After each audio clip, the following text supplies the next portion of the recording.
বন্ধুরা, আমি মল্লিকা। তোমরা কেমন আছো? আশা করি তোমরা খুব ভালো আছো।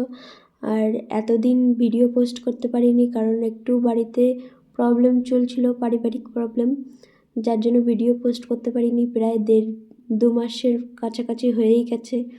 আর এদিকে যাচ্ছিলাম তিন্নিকে একটু ডাক্তার দেখাতে। তিন্নির শরীরটা খুব একটা ভালো নেই, আমারও শরীরটা খুব একটা ভালো নেই, ঠান্ডা জ্বর।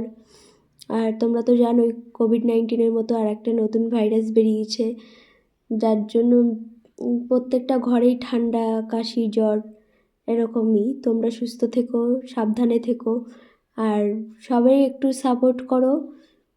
আজ এই ভিডিওটা খুব বেশি একটা বড় করব না, শর্ট ভিডিওই বানাচ্ছি।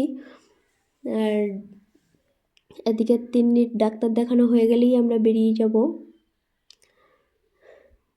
জায়গাটা খুবই সুন্দর, দেখো তোমরা ভিডিওটা। আর সবাই চ্যানেলটাকে সাবস্ক্রাইব করে দেবে, লাইক কমেন্ট শেয়ার করে দেবে। আর সবাই একটু সাপোর্ট করো আমাদেরকে। ভিডিওটা এইটুকুই, সবাই সাবধানে থেকো। ধন্যবাদ সবাইকে।